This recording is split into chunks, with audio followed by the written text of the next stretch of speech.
or if you want to refer back to it, you'll have that as well.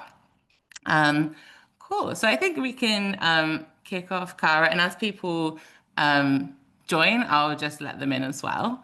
So yeah, I'm going to start with a bit of an introduction, and then I'm going to hand over to Cara today.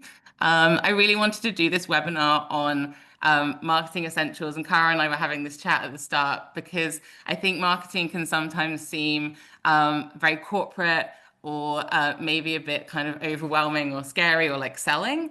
But actually, like I really strongly believe that marketing is just how we get our message and our mission out to more people. And that might be donors, it might be funders, corporates, or people who use our services.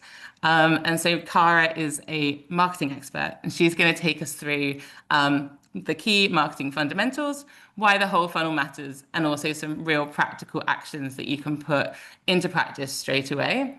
And then I'm going to give a very short demo of my platform, Pravi, which we're launching some updates of literally next week. So that's very exciting. If we just go to the next slide, Cara. Thank you. So anyone who doesn't know me, my name is Robin, and I am the co-founder of Pravi. We're building a platform to help charities of any size grow online and find new donors. I used to work in the charity sector, and I am absolutely passionate about this sector and about bringing technology and tools to the people who, in my opinion, are doing the most important work in our communities. And now I'll hand over to Cara to introduce yourself. Thank you so much, Robin. So my name is Cara Stanford. I'm a strategic marketer. What does that mean? That means that I always start with the thinking, the marketing thinking. What do we actually need to do before we rush off and do it? I've been a marketer for, oh gosh, how old am I? For 26 years now. So I did marketing before Twitter really existed. Woohoo, happy days. But so I've kind of seen it all. And what I really love doing is sharing marketing knowledge, marketing understanding, because I don't know about you, but when I look at marketing, learning and things out there, it seems to me it's always aimed at big marketers. It's always aimed at people with, like the loads of teams and the loads of people and the loads of resource. No, there's so much that great marketing that can be done with a minimum resource on a shoestring. So I'm going to kind of share some of those ideas and thoughts with you today. As Robin said, ask questions as you go along. I'm really up for that, and it makes it more interesting for you. So I'm going to crack on, and if you scan that QR code, you'll find ways to connect with me. Do please connect with me. So marketing essentials to grow your charity. I'm going to run through some marketing fundamentals. I chose the 3 that I think are most relevant for you. So I think the very first one is you've got to know the why of your audience. I think we've got amazing tools. Robin's going to talk about Pravi. Pravi will really help you find people who are interested in donating to you. But if you don't understand their why, you are going to get nowhere. And why is that why so important? It's not just why should they donate to you, it's why do they care about your cause? Why choose you rather than another charity? Why should they give some of their hard-earned money, time, skills, whatever it is you're asking for them to you? And that why is rooted in emotion. We like to pretend we're logical beasts, but we really do. We aren't. We're emotional beasts. We're driven by emotion. And when you understand the emotion that's driving that why they want to engage with you, why they should be interested, then you can respectfully, and I will use the word respectfully, then you can respectfully tap into that and match it up. And that's really a wonderful place to be, because your audience want to engage with charities, with organisations that they care about and are passionate about. But you've got to let them see that and let them feel that. And I really would recommend you go through these questions.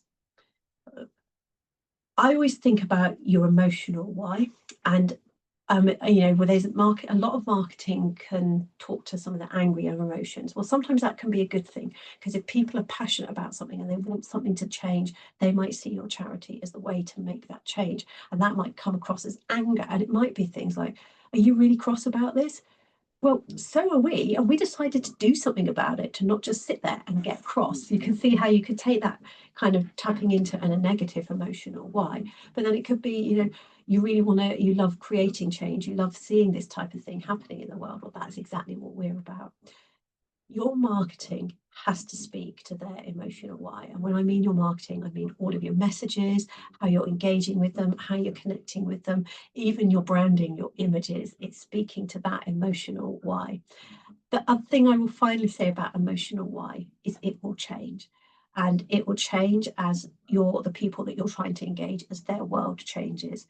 So sometimes, the world can feel very hopeful for them. So they might be more drawn towards things that are about giving hope.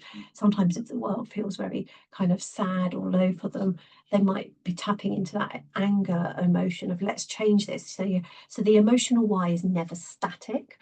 That's what makes it fun when you're reaching out to people, because people are never static. So find their emotional why.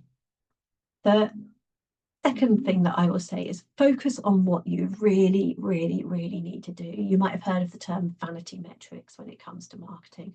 And the advent of social media allows us to really fly into these vanity metrics where we can go, oh, I have people say to me, oh, yeah, we've got like 10,000 followers. I'm like, great, what result is that giving you?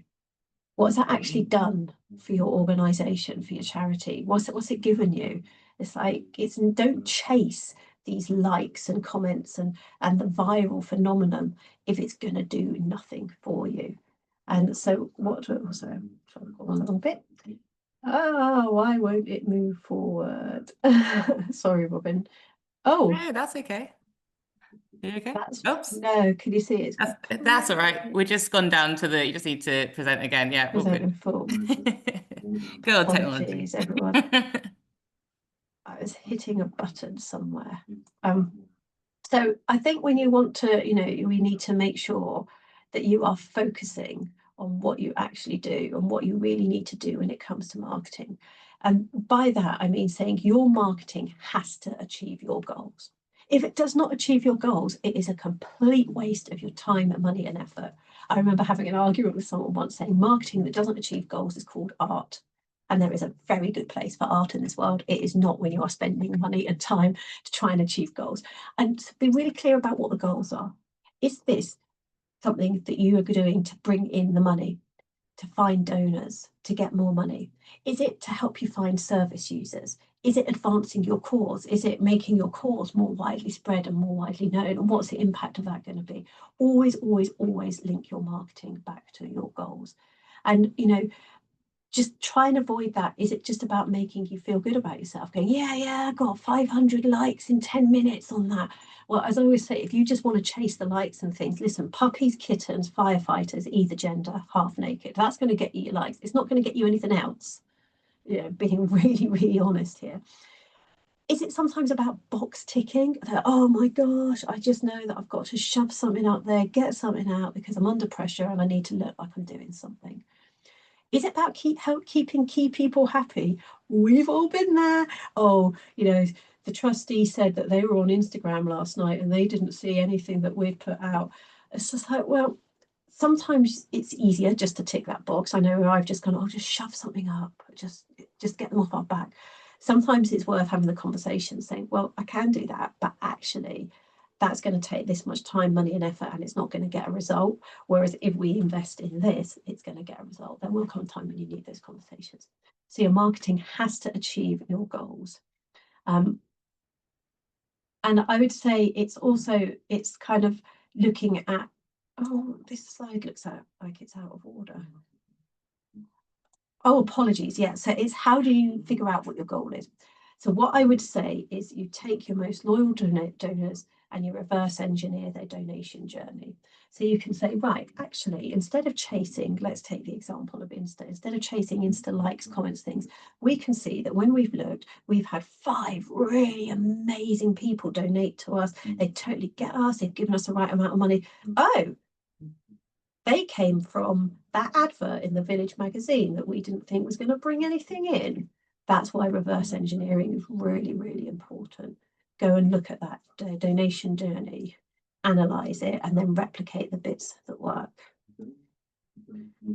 I'm now going to bring you on to a third element that I really want you to think about, and that's to figure out your awareness magic 3. And when I talk about your awareness magic 3, awareness marketing is what I always think of as a really cool, fun marketing. It's the stuff that gets all the press, all the publicity, all the media. Why is that? It's because it's everywhere. It's the stuff we see. But the problem with awareness marketing, particularly when you're limited on time and money, is that it can suck your marketing budget, it can suck your marketing energy, and it can suck your marketing time. So you have to be really strict with your awareness marketing. So when we look at the funnel, awareness marketing is the very first thing that happens from taking people totally unaware that your charity exists to going, oh, they're around and I didn't realize that they were there. And then you move all the way through, and adopting might be that you get a service user, you get a donor, you get a corporate fundraiser. So awareness is that very first step. With your awareness magic 3, if you don't figure this out, this is where you're gonna lose marketing money and time. So what do I mean by your awareness magic 3? So I would say group your awareness only marketing activities and be ruthless. So your website is not awareness marketing. Nobody wakes up and goes, and they've got your website in their head. Their website, your website, you have directed them to your website in some way. So what is that very, very first point where they go, oh, you exist. Oh, that looks interesting. And they've become aware of you. Typically, these are things like social media, talking to people. It might be through networking, it might be through advertising, it might be through the media. That's what your awareness marketing is. So group your awareness only marketing activities into the channels, and then figure out your top 3 channels. And then in each channel, identify your focus activity. So let me give you an example. So for example, you might have as your channels social media.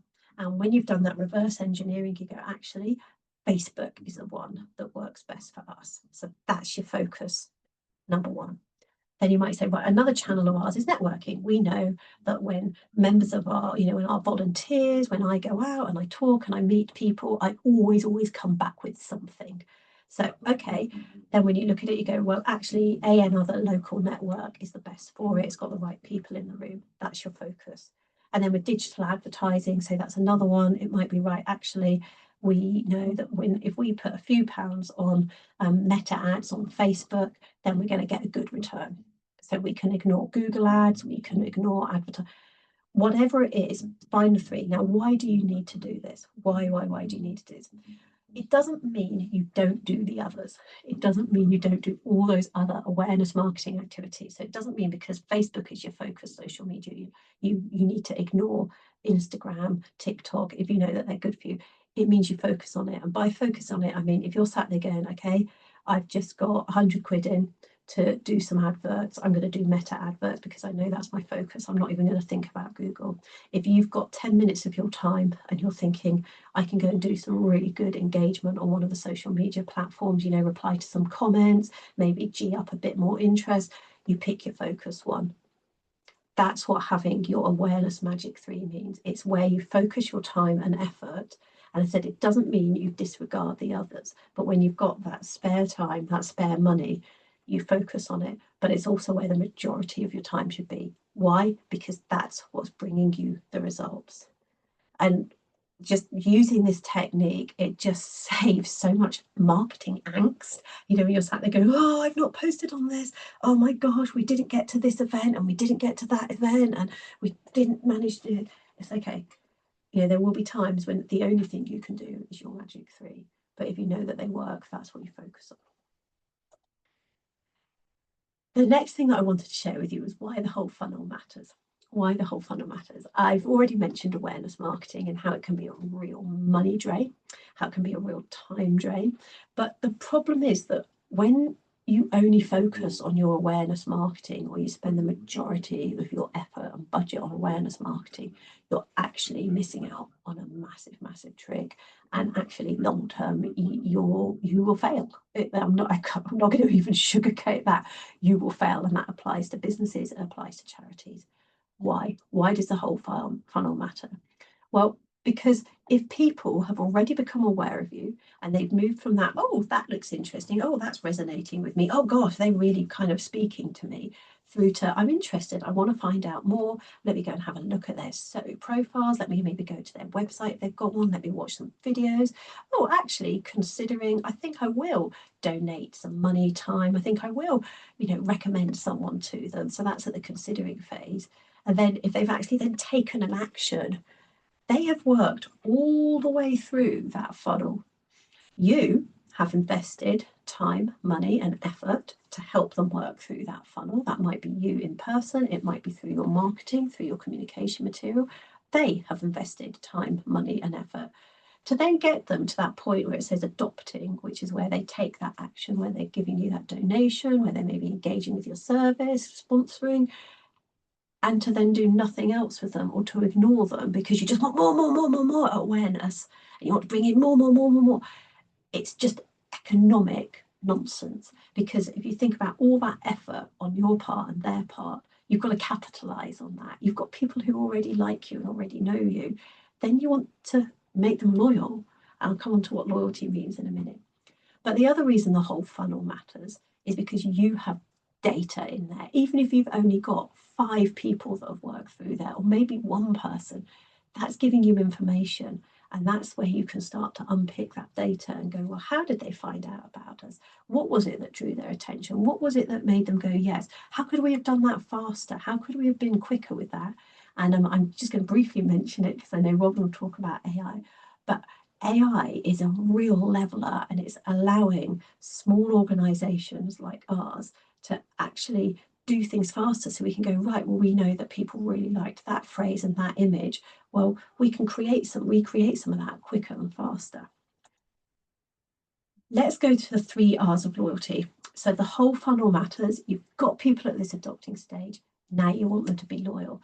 Loyal means that they do ideally all 3 of these things, but at least one. They give you more. So they are repeat givers. They are repeat givers. They give you more. And again, whether that's time, money, effort, they refer. So a refer is where it's a let me introduce you to. Let me introduce you to Robin. I will send you an email introducing you. I will give you her phone number. I will do a proper thing. That's a really good kind of referral.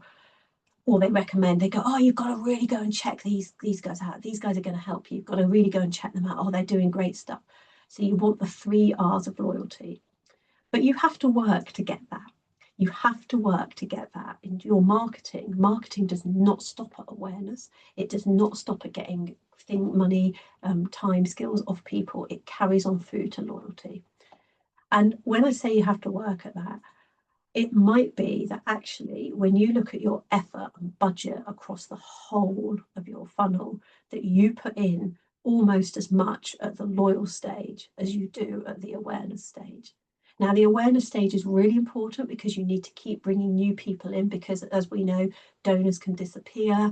We know that people's priorities can change. We know that their circumstances can change. So of course, you need to keep bringing in new people, but you also need to really love and nurture those that are already taken that journey with you. And for some charities that I've worked with, we have actually, if you kind of think of budget in terms of these amounts, it's actually, you know, you're pretty much spending almost the same amount on looking after your current people as you are on bringing you in. And it depends where you are. You might be sat there going, crikey, Cara, you know, we just don't have enough at the moment to look after them. Yeah, absolutely, keep spending on that awareness, but look after the ones you've got. To put this into a commercial sense, I think we've all been there when we're loyal customers. I don't know, say, you know, broadband service or a bank or something, and then you see that they're offering to get new people in on a much better deal, a much better rate, and you're like, hello, what about me? What about me? So really rethink a little bit about that whole funnel and where you're putting your effort in, because again, if somebody's gone all the way through down to here, I don't know if you can see my cursor, down to, you know, they've given you something, you want them to be loyal. So some practical actions. I would say spend an hour on their emotional why. If you've got someone you can bounce that around with, really do. If you don't have someone you can bounce around with, this is where AI tools can be really, really useful. Things like ChatGPT, Claude can be really, really helpful. And ask questions, you know, like, these are the people that we feel really resonate with our charity. What are the emotional reasons for them to support us? But really just kind of get some ideas and start to think about, well, what would that mean for your marketing?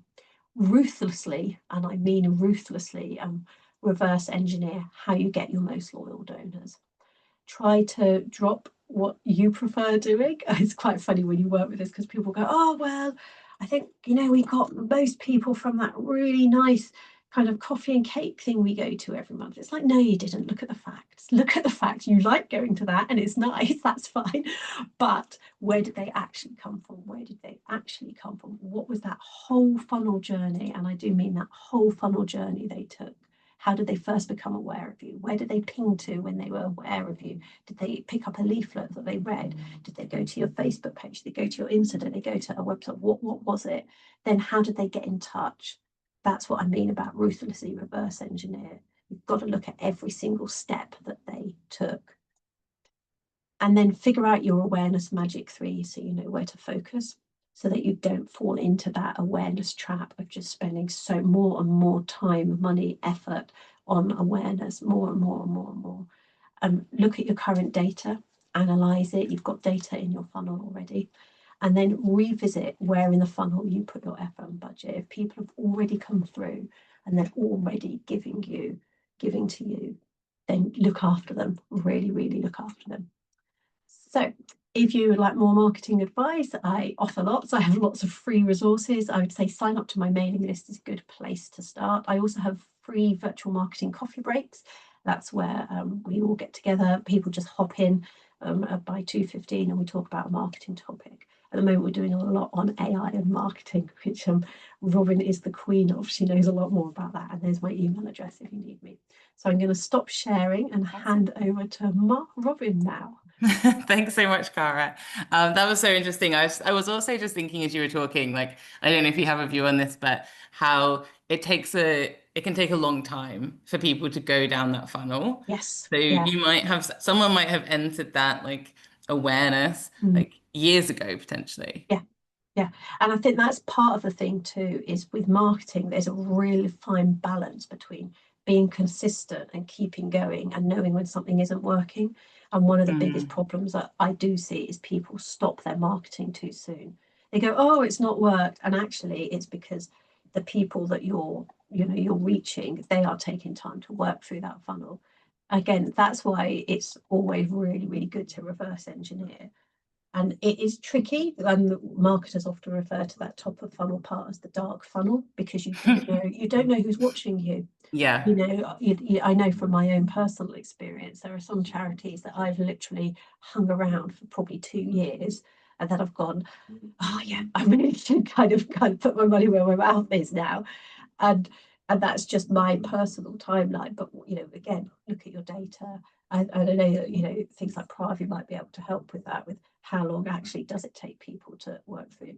And you have to assume that you have people at different stages of your funnel all of the time, and you've got to keep helping all of them move through.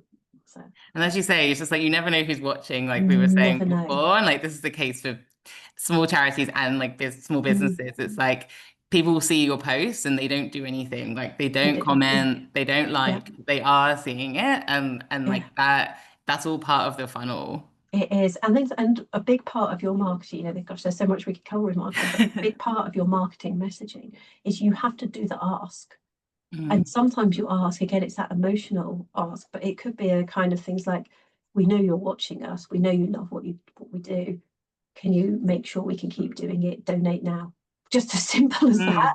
Sometimes that can be a really effective ask. If you're there going, look, this is really interesting. We're getting these likes, we're getting these comments. We can see from our, if you look at like Meta, they offer you loads of free analytics. We can see from our analytics that we've got this body of people that are hanging around. How do we move them through? How do we move them through? And then that could be kind of what you do with some of your marketing. Do you have a view on like what's the kind of ratio in terms of making asks in when you're doing that awareness, like social media and stuff? Obviously, you don't want every post to be like donate to us, donate to us, donate to us. But what do you have a view on like the balance of those sorts of posts? That I would say that every single thing you do, every post you do has to have a purpose. So what is the purpose? So is the purpose to inform? Is the purpose to further your cause a bit? So, the type of thing you go, oh, didn't realize that. What is it? I would also link it to a call to action. So every single post has a call to action. Sometimes your call to action is read more, find out more, and then that can begin a 3-step journey which ends in donate. So everything will end in a kind of please give us something, but that journey might be longer. So on social media, it depends on your audience. It depends where you're at with your journey. I think the biggest thing you cannot do is you cannot assume that everybody is seeing all your stuff. You live and breathe what you put out there. I mean, I sometimes put my content out and think, oh my gosh, no one's going to care about this because I've been banging on about this stuff for years.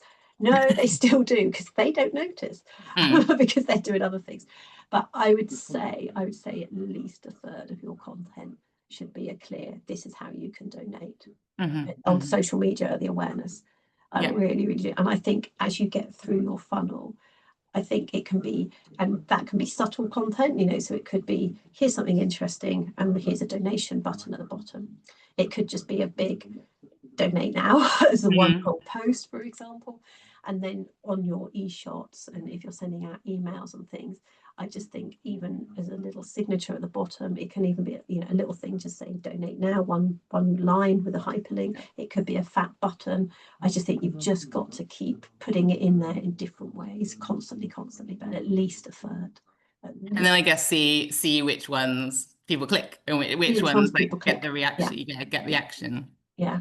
And don't overburden the thing I see again a lot of smaller organizations make is they really overburden their calls to action. So they'll have like I was copy editing, I was looking through a LinkedIn article that was sent through by a client the other day. And they went, what do you think? And it was great, except at the end they had 3 calls to action. It was, did you like this? Sign up to our newsletter. Why not share it with a colleague? Get in touch. So what do you want? Do you want them to share it? Sign up, get in touch. And I looked at the content, I looked at everything else and I went, right, this is a sign up to our newsletter call to action. Just put in one thing. So that's not to say you can't have subtle things. So obviously sometimes if you look at some of my content, I will have an article, I will have my call to action often on the articles is sign up to my newsletter. But then I might have a kind of, you know, about the author, Cara Stanford is a strategic marketer, blah, blah, blah, blah, blah. If you'd like to work with her, get in touch, but I'll just have it as part of a sentence with a hyperlink. Does that make sense? So it's not a huge, great big thing, but it's there so people can find it, because what you don't want is to people go, this looks amazing, I'll give you something. What do I do now? Yeah. Awesome. That makes sense. Perfect. Thank you so much, Cara. So everyone, please also put your questions in the chat. Well, I'm just going to talk very briefly about Pravi and how Pravi links in with the marketing content that Cara has shared with us. We will have, let me check the time. Yeah, we've got plenty of time. So please put your questions for Cara in there and make the most of having her expertise here. Also, if you have, I'm sure if I'm speaking for Cara now, but I know that she will agree, if you have very specific examples from your organization, from your charity, then like feel free to share those, because like that's what Cara is here for. And it's actually easier to give advice about specifics than it is to how should I improve my charity marketing. So feel free to put it in the chat, or we'll have time to come off mute as well at the end of the session. But I just wanted to take the opportunity to quickly share a little bit about Pravi. So some of you I know already using Pravi, and we're releasing some new updates next week. So I'm going to share those with you in the slide. So this is new, even if you are already using Pravi. But for anyone who is completely new or who I haven't met before, Pravi is a platform that I've built to help small charities grow online and reach new donors. And we're specifically building it for small charities who don't already have a huge donor list, who don't have that internal data that tells them who's most likely to give. And we've also got AI tools that make it easier for you to be across platforms. And we're getting some really interesting feedback from our users who are able to use Pravi to try different platforms and create content quickly, while still focusing their main energies on their main channels, as Cara said. So I've got this is less than 2-minute video. I just wanted to show you what's coming up in Pravi next. If any of this is interesting to you, we do have a free trial if you're not already using Pravi. And so I'd love to chat to you more about it. Basically, this is what we've built in Pravi. So you can tell Pravi about any kind of campaign that you want to run across social media. So maybe you've got an event coming up, or maybe you're doing a fundraising campaign. Now, in Pravi, we've got anonymous data that will tell you the type of person who's most likely to donate to your cause. So this is what we call a donor persona or a donor profile. So because we know that most small charities don't have their own data to analyze, we've kind of done that for you. We've got anonymous data about who donates to different causes, and we use it to create these donor personas. So this is really to help you think about, as Cara said, what are the communication channels? What are the places where these people are likely to hang out? And what kind of fundraising campaigns are likely to appeal to them? So in this instance, the young women tend to be on Instagram, TikTok, Pinterest. So if I was a charity where this was my ideal donor, then I might want to think more about being on those channels. We also give you the data behind our predictions so you can understand the types of people who give to different types of causes, and you can make other strategic decisions about that as well. And then we help you create content across different channels. So what you're seeing here is Pravi will recommend the social media platforms that you should be on based on your ideal donor. But you can create content for literally any social media platform in Pravi. If you happen to be on Reddit or Snapchat or Pinterest, it works for those as well as the more common platforms like Facebook, Instagram, and LinkedIn. Now, to create content, you can give Pravi some details about what you want to create. You can upload a URL or a PDF, and Pravi will read that information and create content for you. So here I'm going to just upload a PDF about an event I'm going to run, a tree planting day. My charity is called Save the Trees. So I upload this PDF to Pravi. It can read it for me, and then it can help me create content for my ideal audience. So when Pravi writes posts or emails is something we're launching next week. So Pravi will also help you write emails. It's taking the information it has about my charity, about my mission. It's taking information about those ideal donors. So in this case, those women, 25 to 29. And it's writing content to appeal to that audience that really reflects my mission and my goals. So we'll do this across all different social media platforms. As I say, launching next week, it will also help you write emails. Now, all of this is stuff that you can edit yourself. So always recommend, having a human being in the loop. You want to read this, you want to put your own human spin on it, you want to proofread it. We don't want to let AI completely take the wheel. We want to use it as a tool to get us what we need to do quicker. So here you can see it will write content for LinkedIn, and that tends to be a bit longer form, a bit of a different tone to Instagram in this instance. Pravi, you can also schedule your content. So once you have all your posts, you can choose a time for them to go out. And we've also just launched this analytics feature. So what we in Pravi we're really interested in is what are your most engaging posts? So what gets the most comments? What gets the most likes on social media? And how can we help you create more of those type of posts? So those things are launching next week. And then we've got more features coming, which basically take you our sort of whole roadmap is the funnel that Cara shared, which is why I was so happy that she agreed to come on and do this webinar. So everything that we're building in Pravi is to help you get people to go from being unaware of your charity all the way down to being loyal donors. The platform that we have currently is up here. So we're working in this awareness piece. We are an early stage startup, but we are working on tools that will help you bring people all the way down that funnel with things like email sequences, social media DMs, and integrating with your donor management systems. So if any of this sounds interesting and you haven't given Pravi a try yet, please reach out to me. You can go and join the free trial on our website, or if you'd like me to demo to you and answer more questions, you can just reach out to me. I'm running a webinar next Wednesday at 12 o'clock where I will go through everything. So if that's interesting to you, please drop me an email or a LinkedIn message and I will send you all the details. So I'm going to stop sharing my screen in a minute and we can jump to any other questions. And I'll put these QR codes up as well. So if you haven't connected with Cara, you can scan the QR code there with your mobile phone, and that will take you to her social media links, her LinkedIn, all these sorts of things, and then the same for me. And let's just see if we've got anything going on in the chat. I think everyone's being been really quiet. Go on. Give some questions, give some thoughts or a thought. Someone want to kick off? Feel free to come off mute as well if anyone wants to ask anything. No, everyone feels like we've covered everything today. That's nice. Okay, awesome. I'll stop sharing my screen. Now, if anything obviously occurs to you after the call and you want to drop Cara a line or a line to me, please feel free to do that and we're happy to answer any questions offline. Cara, was there anything you wanted to add before we finish up? No, I think what I would say is I suspect all of you are at very different stages with what you're doing, with your marketing. Start where works best for you. I think one of the things that I find frustrating is that so much marketing advice is really, really generic. So it might be you're sat there thinking, actually, do you know what? I'll wear, I am getting really tangled up in knots with all the awareness marketing. Well, I want to bring some focus to it. And I mean, I love Pravi. I just, when Robin first showed me the tool, I got so excited as a marketer. I just thought this is a game changer. You might think, do you know what? I'll give that a go. You might be, actually, yeah, we're finding our stuff isn't resonating, we're putting things out and we're not really getting engagements. So go back to the why, figure out what's your biggest marketing problem at the moment. And it could be, if you're not getting that engagement, it's the why. Are you emotionally resonating with people? And just spending, I mean, I am such a pen and paper person. I will literally sit down and scribble things out, and then I'll go on a dog walk and I chat it through with my dog.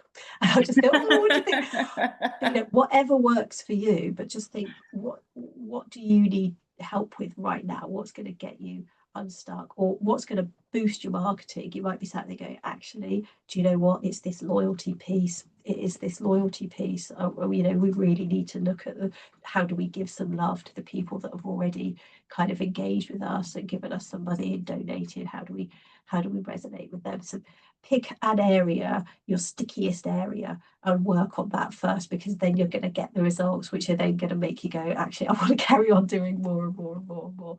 That'd be my kind of top tip for you all. Awesome. Thank you so much, Cara. Thank you so much, everyone, for joining us. As I say, I will send out the recording, and if you have any questions at a later date, please reach out to Cara or me. So, Thank you so much, thanks Robin. so much, Take care, everyone. everybody. Best of Bye. luck. Take care. Bye.